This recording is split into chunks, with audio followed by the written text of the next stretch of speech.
Mr. Valentin-Bois? 40 or 45 minutes?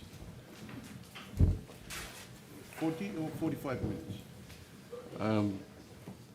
If it please the court, and now would be great, but 45 minutes. Court pleases. Right. Thank you. You may continue. My lords and my lady, for the record, my name is Simeone Valentin-Bois, and I appear for the first intervener, the People's Alliance Party, or commonly known in our initial written submissions and also in our supplementary as the PA. My lords, our position is very clear from our submissions that we have filed in court, that the 2013 Constitution is illegitimate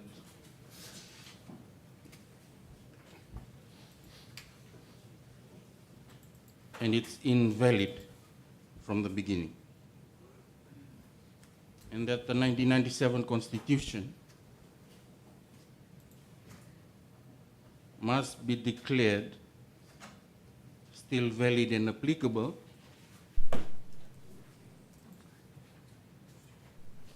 as part of the question 5E, that is part of the reference.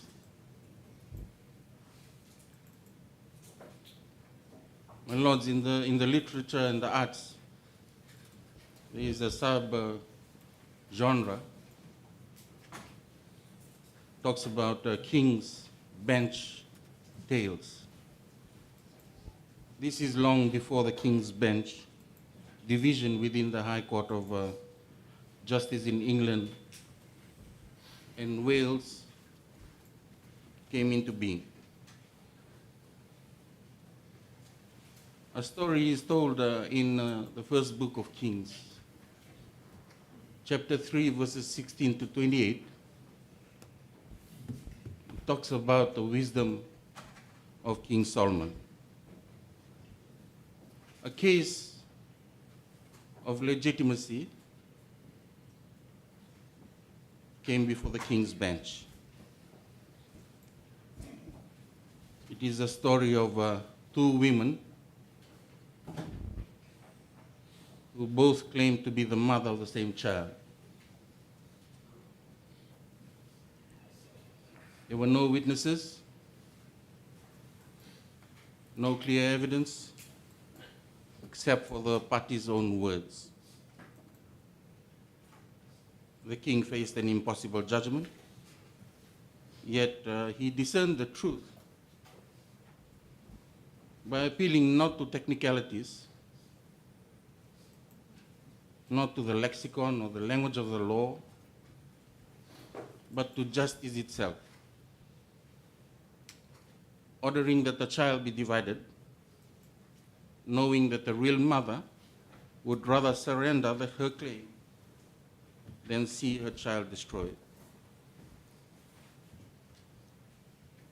Today, my lords, the sovereign Democratic Republic of Fiji stands as that child. It's torn between two constitutional claims: the 1997 Constitution, born of unanimous parliamentary approval, this has been stated by Justice Young, approved in both houses, public consultation and approval. The constitutional amendment provisions within the 1990 Constitution was followed to the letter. There was a constitutional review committee, and also the rule of law. The 1997 Constitution is the true mother of Fiji. Compared to by contrast, the 2013 Constitution, it was imposed by decree after an unlawful coup in defiance of our judiciary's rulings through the Court of Appeal, which we say are contemptuous. with self-validating and ouster clauses. We say that the 2013 Constitution is the imposter. This Honorable Court, my lords, must now determine which constitution deserves Fiji's allegiance. I will demonstrate three truths today, my lords. Three truths. Firstly, the common law empowers your lordships and your court to make a determination on that question. Secondly, that every legal test confirms the 1997 Constitution's continued validity. And thirdly, that justice itself demands we restore a foundational covenant, just as the king, as judge, restored the child to its rightful mother.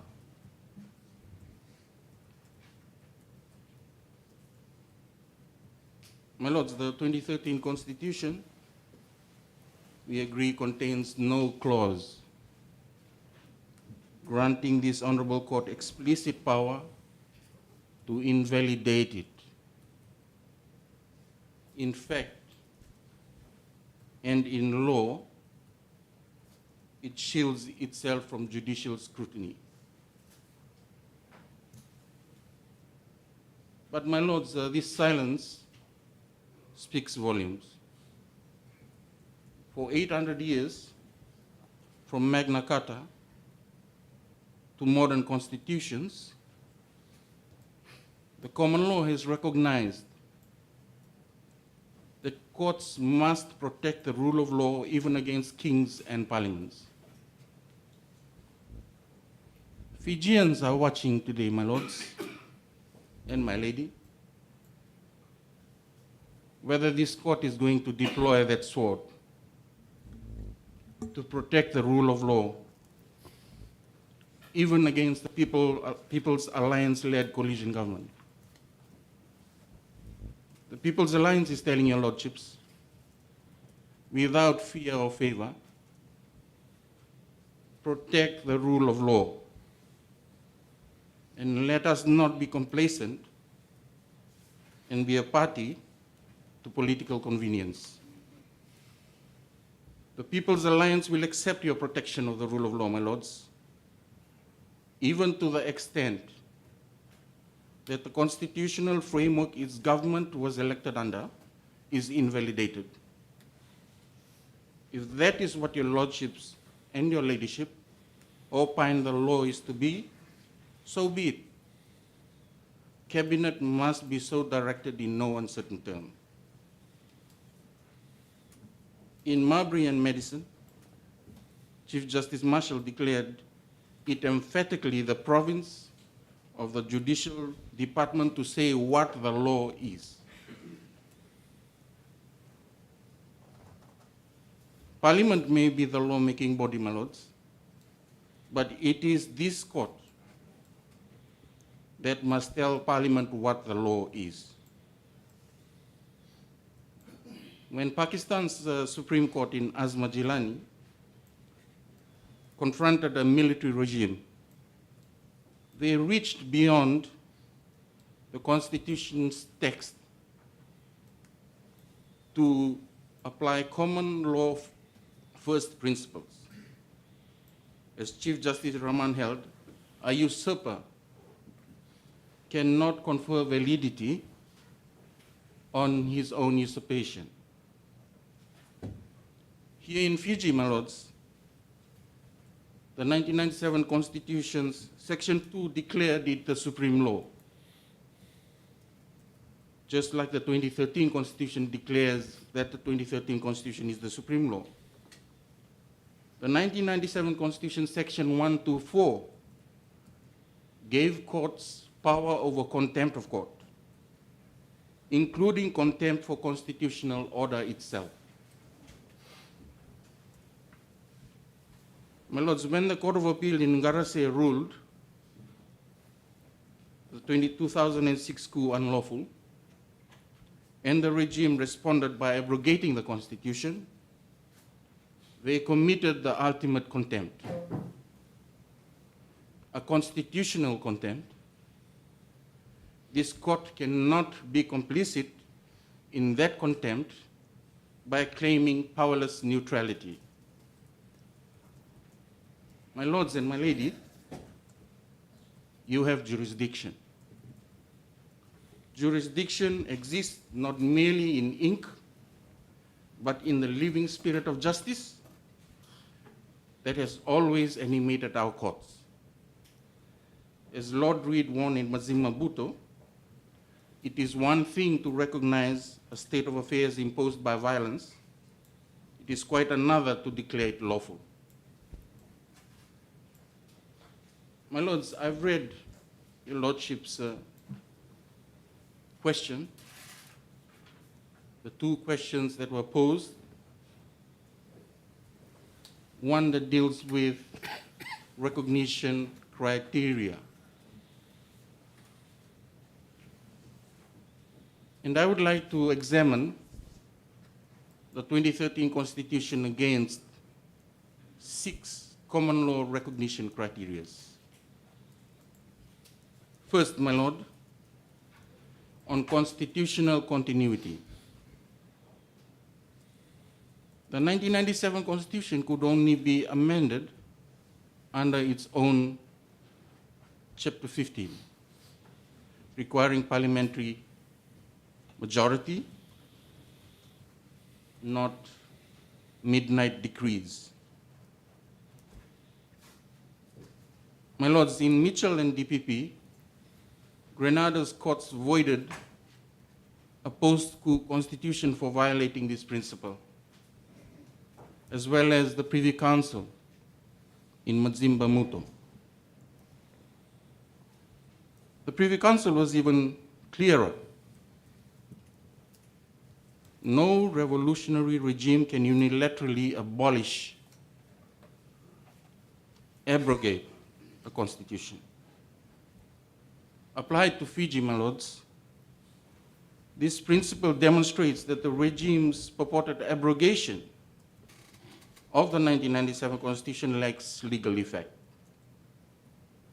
The President and his commander lack lawful authority, as no government can grant itself powers it does not legitimately possess.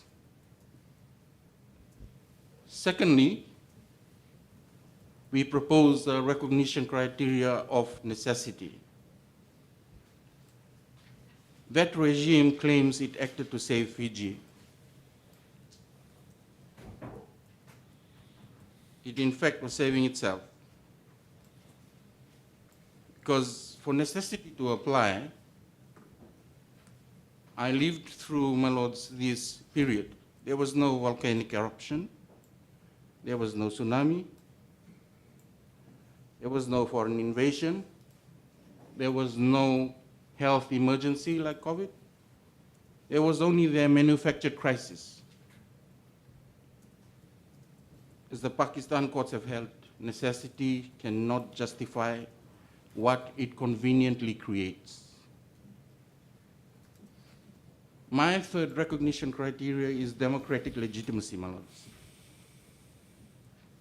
The 1997 Constitution passed unanimously after years of consultation, in accordance with the 1990 Constitution provisions on amendments. The 1990 Constitution had a 7-year period within which the new Constitution can be enacted. Even though that does not exist in the 1997 Constitution. But how about the 2013 Constitution? My lord, this Constitution, as the previous reference to this Honorable Court has shown, it was done in secret.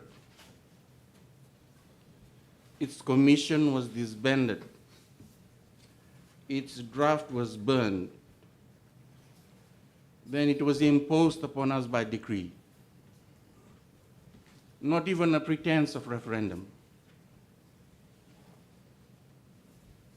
Vivian Hart's research shows that a democratic constitution cannot be written for a nation, only by it. The people needed to be involved. Fourth and most damning, my lord, contempt of court and treason. Within hours of Ngarase declaring the 1997 constitution still valid, the regime abrogated it. We say that this was no coincidence. It was constitutional arson to destroy the evidence of their crime. As Justice Gates warned in Prasad, nothing encourages instability more than courts endorsing successful coups. Fifthly, my lords, the 2013 Constitution contained ouster clauses, preventing the people since 2009 from challenging its validity. This is the first challenge that we are proposing. Its self-validating provisions in section 1558 and 173 is an affront to the rule of law. These extraordinary ouster clauses attempts to shield from judicial review all acts, decrees, and declarations made between 5th December 2006 and the first sitting of Parliament under the 2013 Constitution itself. The very existence of such a comprehensive ouster clause is telling.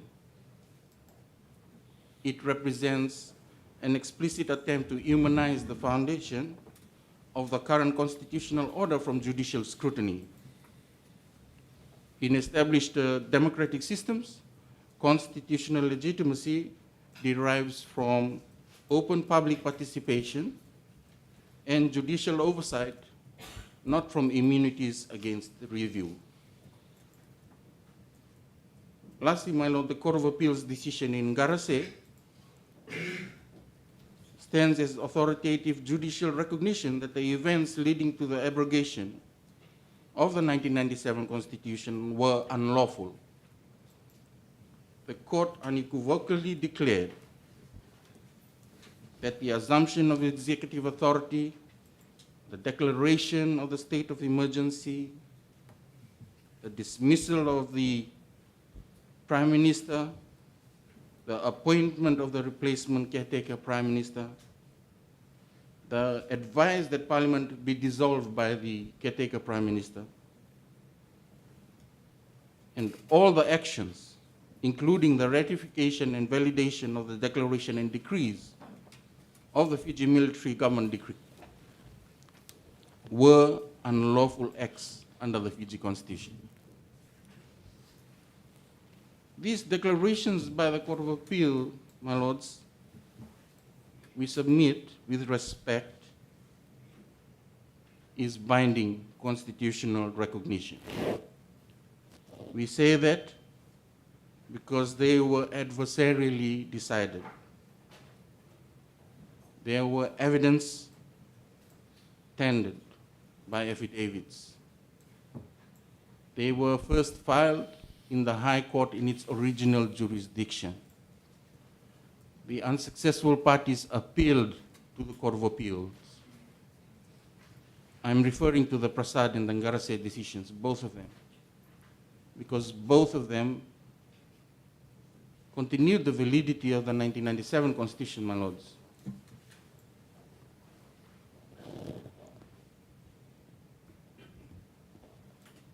This finding on unlawfulness, my lords,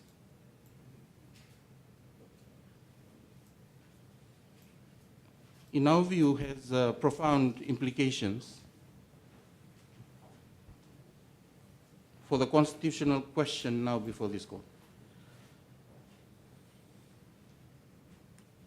We say that for a number of reasons, my lords. Number one, It establishes that the 1997 Constitution abrogation was not accomplished through lawful constitutional means. Under established principles of constitutional law, a constitution can only be validly replaced through the procedures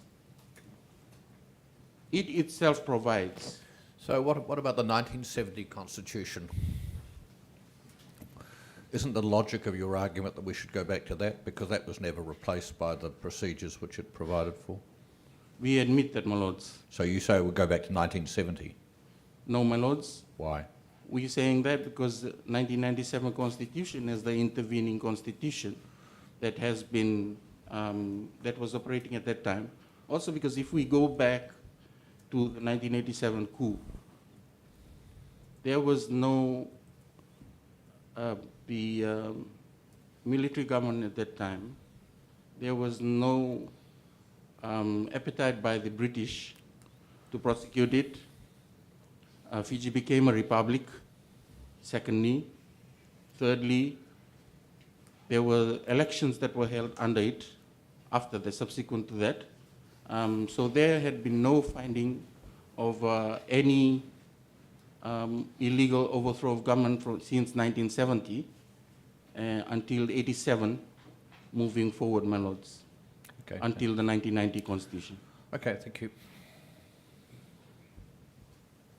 So, my lords, under established principles of constitutional law, a constitution can only be validly replaced through the procedures it itself provides. Neither condition was satisfied in the purported abrogation of the 1997 Constitution. Secondly, the Court of Appeal's declarations affirm that at the time they were made, the 1997 Constitution remained the supreme law. The subsequent purported abrogation and the adoption of the 2013 Constitution must be assessed in light of this binding judicial determination. Should this court validate the 2013 Constitution, despite its origins in defiance of judicial authority and illegal overthrow of government, it would establish a troubling precedent that contempt of court and treason can successfully nullify unfavorable judicial decisions if backed by sufficient force. This, yes, my lord. Isn't the jurisdiction we have in this instance rather limited? It's not as broad as you seem to imply in your submission. My lords, we say that you have a jurisdiction under, as in my supplementary submissions, I have dealt with the supremacy of the 2013 Constitution. The interpretation, the constitutional interpretation that we suggest is that your lordships must interpret that supremacy as was raised in the previous reference to this honorable court, my lords, that it was not by public participation and that it was by a small number of officials. I think those attendant features are given. My point is that our ability as this court for these specific purposes, I'm just wondering whether what you're raising, you're pushing us to make a much wider determination that we may not have the jurisdiction to do. My lords, your decision, whatever it may be, is your opinion and your advice to the cabinet. So what we are putting before your lordships, including our transition provision arguments or suggestions, are mere suggestions to assist your lordship. Cabinet will have the final decision to make in respect of what to do, but your lordships have been asked to guide cabinet in this instance, my lord, on the questions. You're really asking us to not recognise the 2013 Constitution at all. Yes, my lords.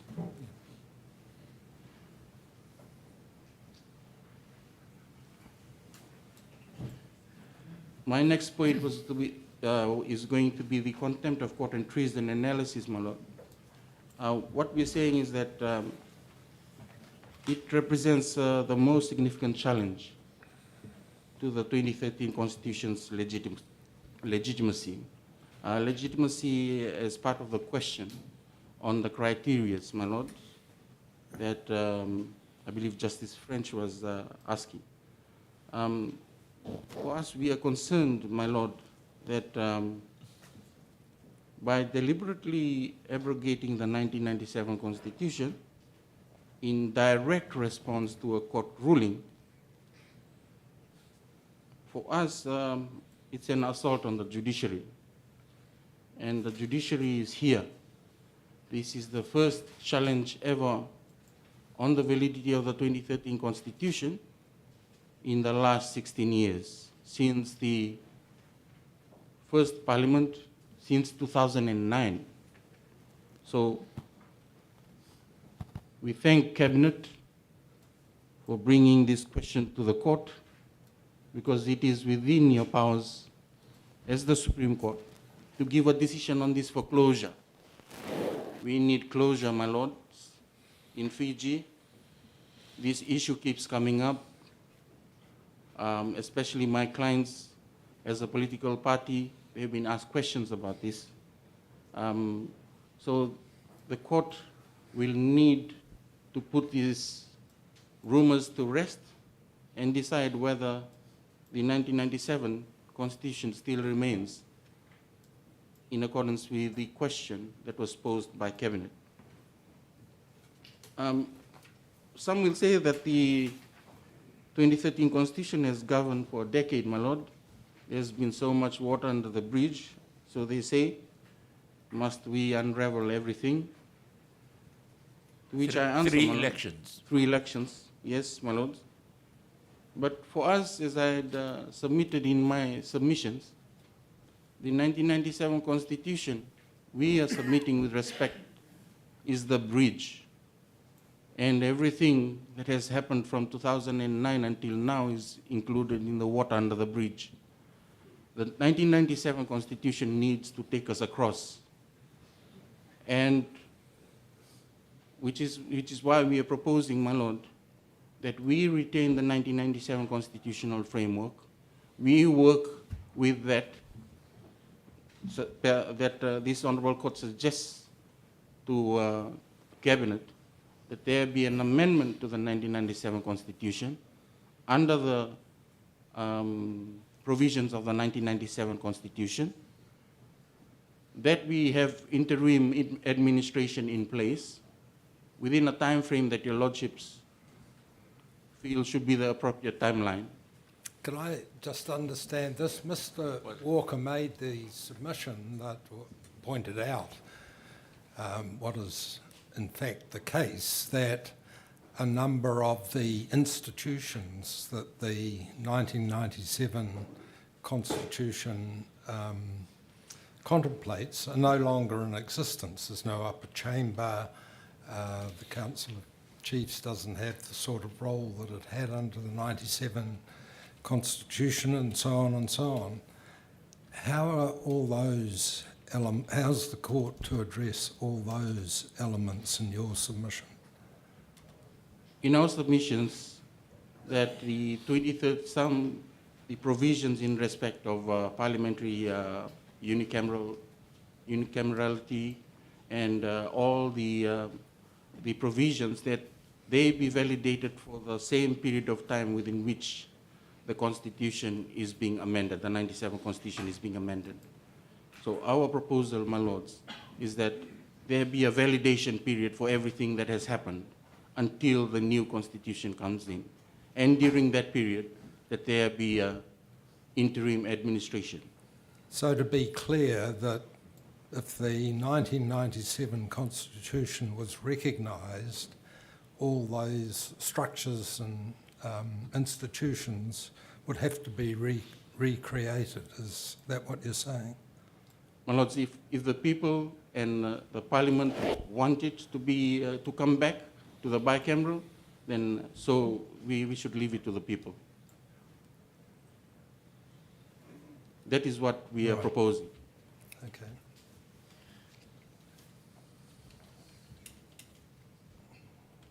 These solutions, my lord, we are suggesting we submit with respect practical solutions where your lordships declare the 97 Constitution applicable and valid, and nullify the 2013 Constitution.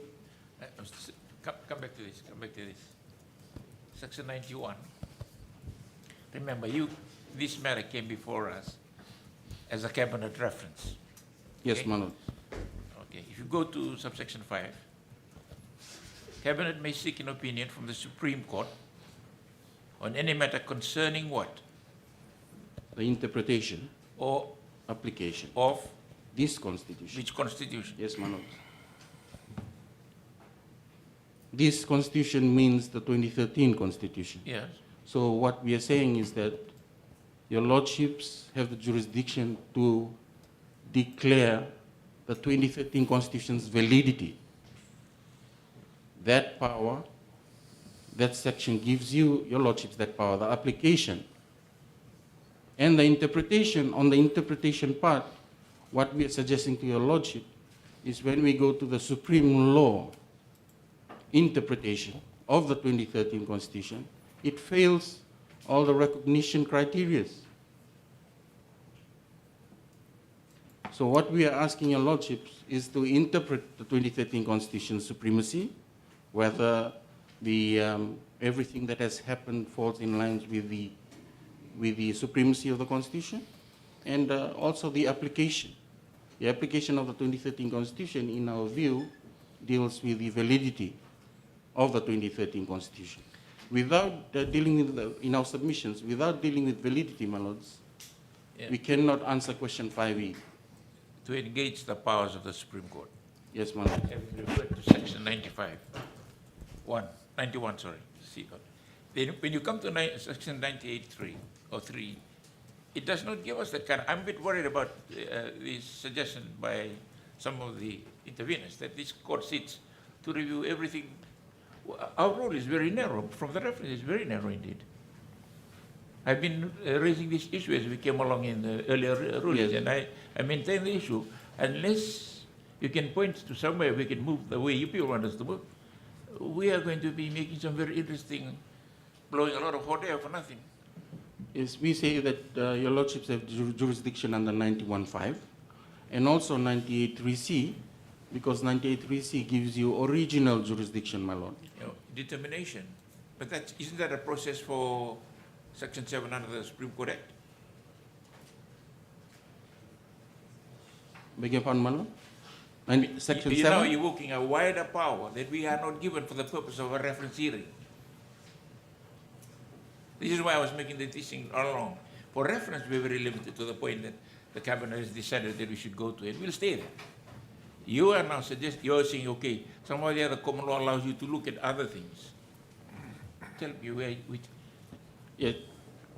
My lords, the application and interpretation of the 2013 Constitution is called into question, my lord. Yeah, but I mean, if you were going to go down the common law way, as you've heard earlier, Yes. from the State Senior Council submission, the way in which common law will apply is to apply the principle of recognition. But that only applies to the recognition of whether it is in the 2013. You want that to apply widely? How do we bring it in? I think a lot of people want it that way, but hello, unless it's something that we can do according to the law that guards, Yes. it's going to be very difficult, isn't it? Interpretation, constitutional interpretations, we also rely on in our supplementary submissions. Okay. We've dealt with why, my lords, the interpretation that we are proposing of supremacy of the Constitution must be considered by the court, and its opinion given to cabinet. We're saying that it's not the supreme law of the state because of what has happened, because of the recognition criteria that we are relying on, the 6 that I have submitted on this morning. And also in section 3, any person interpreting or applying this Constitution must promote the spirit, purpose, and objects of this Constitution as a whole, and the values that underlie a democratic society, my lord, based on human dignity, equality, and freedom. So we are going on the values that underlie a democratic society. What value underlies a democratic society for this honorable court to give credence to an unlawful usurpation in 2009, contempt of court, unlawful acts that have now been swept under the carpet, and also, my lord, well, the contempt of court, really. So those are values, my lords, that we are asking the court to uphold. All I was saying earlier on in a very excited way was this. Why, if that is the case, wouldn't it be better for you to bring in as a normal matter to be determined by the Supreme Court, rather than using this very narrow jurisdiction? I'm not here judging at all anything you're saying. I'm just saying maybe a different procedure to be followed. I agree with your lordships. Could be that, could be a different proceeding. But when your lordships, when in our submissions, when we look at the question that has been posed by Cabinet, is the 1997 Constitution still valid and applicable? We believe that this honorable court is the best court with original jurisdiction on the application and the interpretation of the 2013 Constitution to decide on this point and go back to Cabinet and say that this is 97 is in, 2013 is out. That's the crux of our submissions, my lord. Well, we do get our jurisdiction from the 2013 Constitution. I mean, Justice Arnold raised with you the practical difficulties of resurrecting the 1997 Constitution because it had a completely different character in many ways. And it was bicameral, the great Council of Chiefs had a role, etc., etc. It's also been a considerable passage of time and a number of quite important pieces of legislation passed under the present regime, if I can use that term. So there are all sorts of difficulties, including the question of our own jurisdiction to grant what you wish. What do you say about that?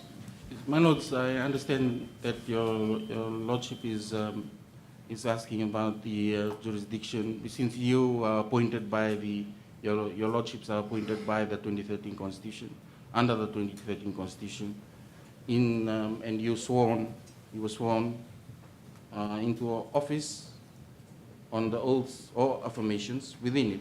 But, my lords, in my substantive submissions, I had referred to the oath of office, and the oath of office is not there for you your lordships to uphold a particular version of a constitution of a country, but it is to do with the rule of law also. The laws of Fiji, including the rule of law and the rights of the people, and your lordships is a court of justice, and you will do justice without fear, favor, or prejudice, in accordance with the Constitution and the law.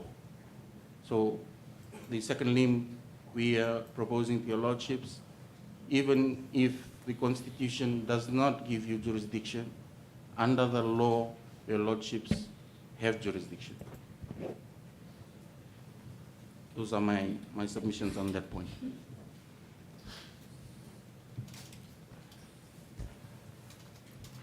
My lords, I think I've... Yes. You got 6 minutes left. 6 minutes. Could I take the court to the preamble of the Constitution?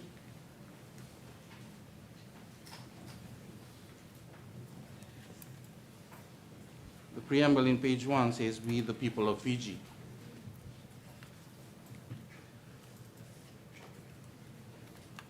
I believe the previous reference, my lords, to this honorable court, the Supreme Court, by Cabinet,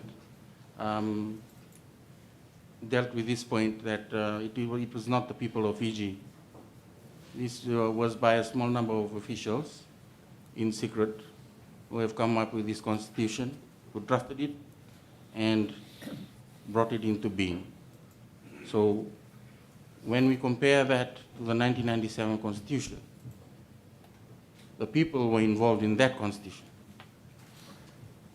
There was no involvement of the people here in the 2013, and this bolsters our argument that the 97 constitution must retain its validity and application in Fiji. My lords, unless there are any other questions, I beg to sit down. You may sit down. Thank you, my lords. Thank you, Mr. Valentin. To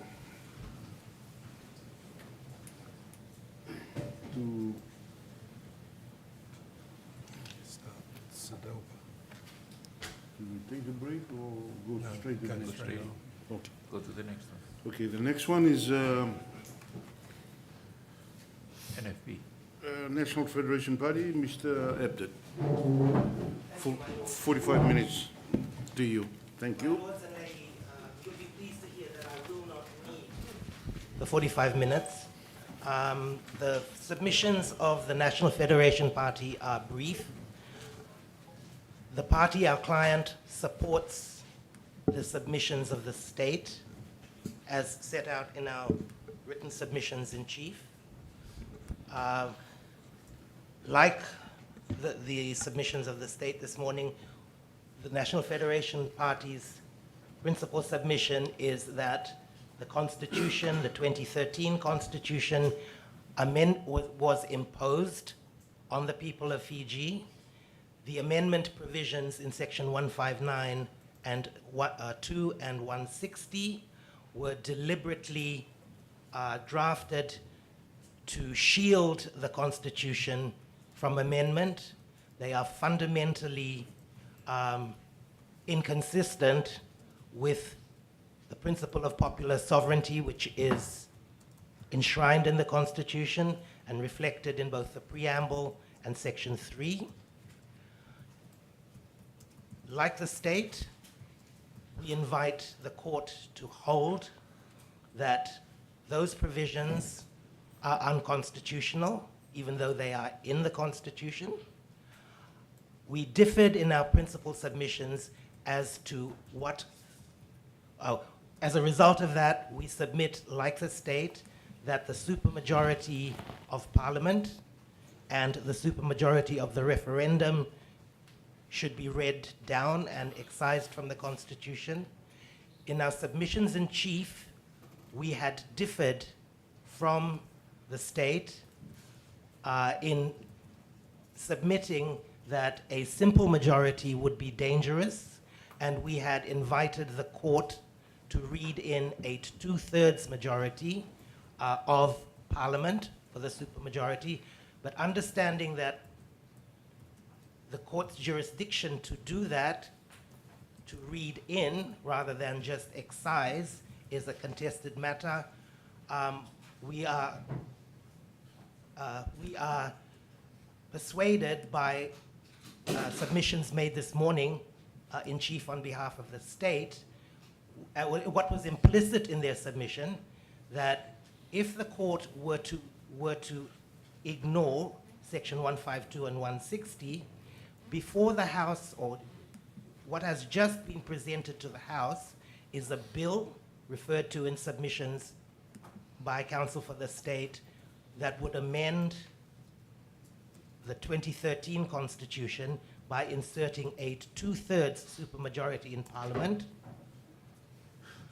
That bill was passed by more than a simple majority, more than a 2/3 majority, just short of a 3/4 majority. And should the court accept the submissions of the state that Section 1592 and 160 should be excised as contrary to the spirit and underlying value of the Constitution, we invite the court to advise the Cabinet that the bill that has already received the assent of more than 2/3 of Parliament may be presented to His Excellency for assent, and thereby amend the Constitution so that a 2/3 majority of the House will be sufficient to amend the Constitution without a referendum. Interesting. So, because we are brief, we... Sorry, I was just thinking that through. Didn't the bill fail to get a majority on the second reading? It failed to get 3/4, my lord, Yes. but it It got got more than 2/3. 2/3, and it got more than a simple majority. So it would have to continue through the parliamentary process. Yes, my lord. But the bill, if it continued, provides for a 2/3 supermajority. That's So that means that there's a select committee hearing. That is. all of the above, my lord. Right. But it is to give credit, it is implicit in the state's submission this morning. I think for want of time, it may not have been expressed, but it is a bridge between the position of the state and the concern of the National Federation Party that there must be some form of supermajority to protect the voters of this country. And you agree with the state's submission that it would be wrong for the court to effectively write in the 2/3 majority? Our submissions in chief suggest that the court may do that, and we invite the court to do that. But if the court accepts the submissions of the state and of other interveners that the court does not have that power, we respectfully submit that this is a workable solution in the context of the real events that give rise to this reference. Thank you. You're saying that the bill may be presented to the President without the referendum. Yes, my lord. That's what's going to be. The referendum is part of the amendment provisions. Yes, my lord. So what are you telling us via the referendum? Because constitutionally, referendum has not been used in the 1970 Constitution, 1990 Constitution, and 1997 Constitution. But it first appeared in the 2013 Constitution. What is your view on that? We support the state's argument, my lord, that the introduction of not just a referendum, but a 3/4 majority of, and we read it like the state, of all of the registered voters in this country is a impossible provision to meet. We agree with the state. It's part of the impossibility of amendment that was deliberately inserted into the Constitution. We invite, like the state, we invite the court to find that it is invalid. Like the state, we initially in our submissions in chief, we invited the court to read in a 2/3 majority on two bases, that it was what was provided in the 1997 Constitution, and it was also what was recommended in the Yashgai Commission. But if the court should find that it does not have power to read in the alternative, we default to the position of the state, which we had initially differed from, and accept that for the purposes of amending the Constitution, as Section 1592 and 160 would have been found invalid, they can be replaced by a simple majority. In the circumstances that the court faces today, there is a bill that is already in the House and has passed once by a has received the support of a majority of members of the House, and we would respectfully invite the court to advise Cabinet that that bill, if 1592 and 160 go, that bill can continue in the normal way to introduce the two-thirds supermajority of the House. So that is the device to get there.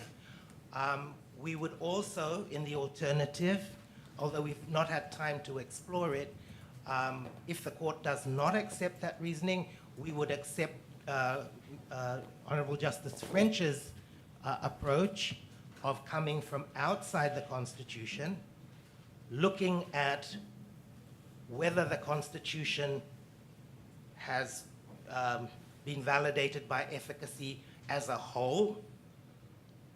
And we would respectfully submit that although we do argue that the 2013, given the passage of time, the elections, the absence of the other institutions of state, and the fact that the players, if I may call them that, who were in place under the 1997 Constitution have passed away, we have no government in waiting, we would respectfully submit that as a matter of the efficacy test, the 2013 Constitution is in place, but the court can, we would respectfully submit in the alternative, find that the amendment provisions have never been accepted, they've never been tested, all of the other provisions have, and that the court, on that basis, from an external point of view, may say the Constitution, the 2013 Constitution as a whole, save for the amendment provisions, meets the test of efficacy. So by either route, or by either of the three routes, any of the three routes, we would respectfully submit that the amendment provisions, as they stand, should be found unenforceable. So if I could go to the questions, we would answer the question one and agree with the state that the answer to question one is no, that the provisions of Chapter 11 and Part D of Chapter 12 are not binding on the people of Fiji. Question two, may the provisions referred to in question one be amended following enactment of a bill in Parliament to do so in terms thought fit by Parliament? We would say yes. In terms of the bill that is now before that was introduced into the House recently. Question three, is approval of any amendment proposed in accordance with question two effective only if approved by the people of Fiji at a referendum? We agree with the state that the answer must be no. Why? Because we would respectfully submit that there is no history of referenda. But there's no history of a single House of Parliament in Fiji being able to change the Constitution with a 66% majority. That is true, my lord, but we would respectfully submit that a referenda would, in the circumstances of this country, be an expensive, divisive. It could be conducted at the same time as a general election. It could, my lord, but usually constitutional amendments don't wait for a general election. A constitutional amendment, the need for a constitutional amendment may arise from a situation that arises midterm. It could come, from a realization that there needs to be modernity. I think also a point that has not been made in the chronology of facts is that Fiji is a country in transition. I have lived long enough to have been at Albert Park when independence was granted to us and the 1970 Constitution was given to us. I've lived through the coups, and I've been involved in constitutional formulation over the years. And the one thing that strikes me that has not come through in the submissions is this society has changed dramatically and is continuously changing. The concerns that guided the compromise in the 1970 Constitution, the issues that LegCo members battled over in London no longer exist. The numbers have changed. The same issues as in 1987 don't exist to the same extent. The numbers that, or the arrangements that were made, the compromises that were made in the 1997 Constitution, and for the information of your lordships and your ladyship, I was one of the legal counsel to the Constitution Review Commission. The issues that the commission had to deal with no longer exist in the same way. The most important issues, the demographics of this country have completely changed. The inter-ethnic relations, the relations between the communities have changed. There is no longer such a huge division. There is no longer such a communal division in the organization of political parties. We've moved on. So we need to bear in mind that constitutions need to be flexible enough to meet ever-changing circumstances. And as a small island state, relatively poor, always going to face immigration as our citizens seek better opportunities elsewhere. Everything will always be in a state of flux. We will face challenges that we cannot think of today. I mean, who would have thought that climate change would be such an issue? That was not an issue in 1990. It was not an issue in 1997. COVID, all of these challenges happen all the time.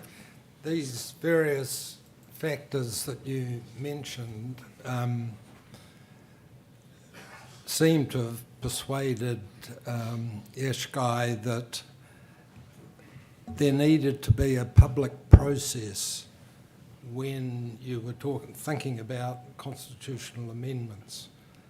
And from memory, what that group advised was that there would be a sort of people's assembly, and he did not favour a referendum because of the cost and the possibility that it could be manipulated. But he certainly favoured public participation, specifically around what the suggested amendments were. Now, one of the, if you look at it in design terms, and it may be that this is not an issue for us at all, but a justification for the double requirement, Parliament and a referendum, is that a referendum does involve the people. And if you get the proportion right, you may well have a meaningful referendum rather than one that is unlikely ever to be met. So how do you see public participation directed to particular amendments occurring? My Lord, in the ideal world, if this court were Parliament, I would invite the court to read in and design some mechanism for public participation other than a referendum. Because, like, with all due respect, like Professor Guy, I have personally, and my client's position is that a referendum is not desirable, both for financial, but also for manipulation reasons. We would, in principle, if this were Parliament, I would say, fine, go with the National Assembly. But this is not Parliament, and the ability of the court to advise Cabinet that this is read in, I'm not sure, I have hesitation whether you have that power, my lord. The other But- day, I was thinking of a standing Constitutional Review Commission. Why? One of the problems in this country, I also noted, like you, I've lived long enough to come through all these interesting You maybe have lived a little bit longer than me, Oh, my am lord. I? Okay. But my point is that I had suggested to my brother judges and the lady judges that we should have a standing Constitutional Review Commission that is constantly looking at this issue and not wait until something happens and everybody gets jammed up with their emotion and come and make a very nothing useful to say most of the time. Because, I mean, those are the, otherwise it's going to be like, I agree with what you're saying this morning, that it's hard to try and suggest this thing with that. Because it is very costly. And then we have to go and ask Australia again for some money.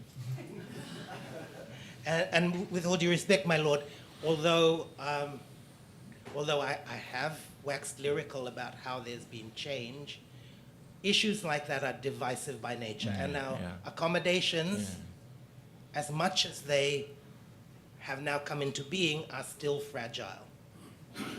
And so things like a referendum that goes out to the public runs the risk of inviting those who wish to cause division to do so. So that's my personal hesitation.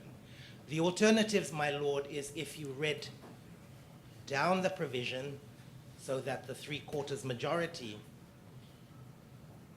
of the referendum were gone, but the referendum was still there.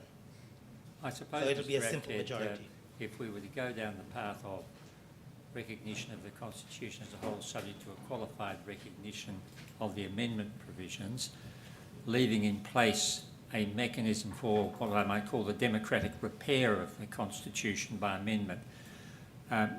What are the, you've probably answered this already in part, at least by what you've said, but can you just encapsulate what are the factual, practical barriers to the utility of a referendum, putting aside 3/4 majority to that, in that process?